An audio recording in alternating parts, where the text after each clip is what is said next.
में ये लगता है कि शिक्षा विभाग को या माननीय के पाठक साहब या बैद्यनाथ यादव को अखबार में बने रहने की या कुछ इस तरह के कार्य करने की बात है या मंशा है, इसीलिए इस तरह का निर्णय लिए हैं। लेकिन मेरे अनुसार जो हम लोगों पर कार्रवाई हुई है वो किसी भी तरह से विधि सम्मत नहीं है। एक्चुअली एक तो हम कहेंगे कि ये के पाठक या उच्च शिक्षा द्वारा यह जो निर्देश और आदेश निर्गत हुआ है वह बिना वस्तु विषय को अच्छे ढंग से पढ़े हुए समझे हुए इस तरह का उन्होंने निर्णय लिया है, जो किसी भी तरह से नियमानुकूल और नियम के हित में कहीं से भी नहीं आता है।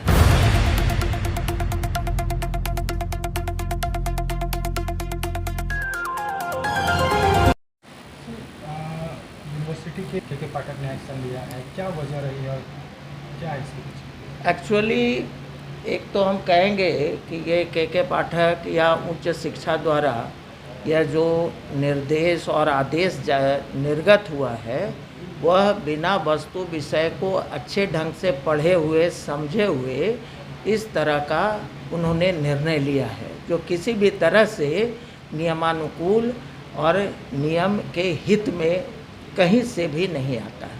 पहली बात, जहाँ तक मेरी बात है कि जो पत्र निर्गत हुआ उसमें प्रति कुलपति को आमंत्रित किया ही नहीं गया था, इस वजह से मैंने वहाँ पर जाना उचित नहीं समझा, पहली बात। लेकिन उनके द्वारा जो दिशा निर्देश निर्गत करके जो अपेक्षित मांगा गया था सूचनाएं, उसको अपनी अध्यक्षता में कुलपति के नहीं रहने पर सारे संकायाध्यक्षों को, कुल सचिव को, फाइनेंस ऑफिसर, फाइनेंस एडवाइज़र को अपनी अध्यक्षता में बैठाकर हमने पूरी तन्मयता और कर्तव्य निष्ठता से उसको तैयार करवाया और मैंने उसको भेजा।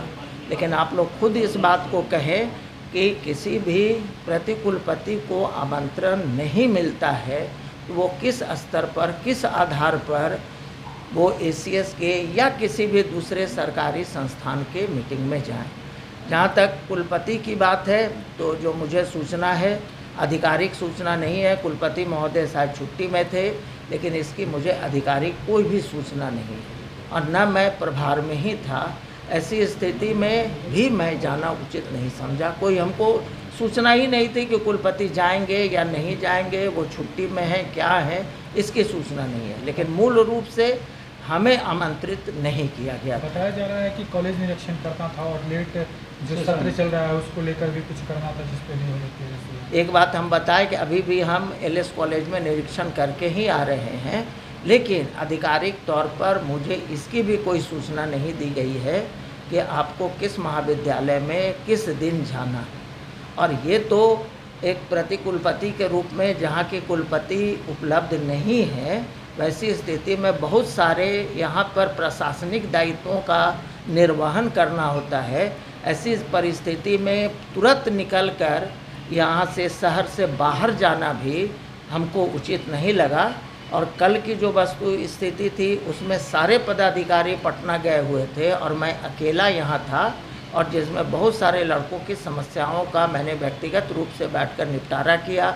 एक शिक्षा विभाग के कोई अधिकारी ने हमसे वार्तालाप भी किया और उनसे मेरी चर्चा भी हुई और मैंने उनको वस्तु स्थिति की स्पष्ट जानकारी दी। दूसरी बात, एक और बात मैं यहाँ कहना चाहूँगा कि जो हम लोगों पर आरोप लगाया गया है कि परीक्षा का सत्र को नियमित नहीं किया गया, जो वहाँ से आदेश दिया गया उसके अनुसार कार्रवाई नहीं की गई, वो पूरी तरह से भ्रामक स्थिति उत्पन्न करने वाली है। मैं आपको बताऊं कि 20-23 की परीक्षा का शेड्यूल हम लोगों ने बना दिया है। अक्टूबर में हम लोग ले रहे हैं फाइनल। 21-24 का पार्ट 2 का जो ड्यू परीक्षा है 23 में, उसका हम लोगों ने प्रोग्राम बना दिया। 22-25 का पार्ट 1 जो ड्यू है उसकी परीक्षा हमने ले ली, और 22-24 की जो एमए की परीक्षा है उसका भी हम लोगों ने शेड्यूल बना लिया है। और महामहिम राज्यपाल महोदय और साथ ही साथ राज्य सरकार को भी पीपीटी के माध्यम से हमने उपलब्ध करा दिया। तो मुझे तो नटसेल में ये लगता है कि शिक्षा विभाग को या माननीय के पाठक साहब या बैद्यनाथ जाधव को अखबार में बने रहने की या कुछ इस तरह के कार्य करने की बात है या मंशा है, इसीलिए इस तरह का निर्णय लिए हैं। लेकिन मेरे अनुसार जो हम लोगों पर कार्रवाई हुई है वो किसी भी तरह से विधि सम्मत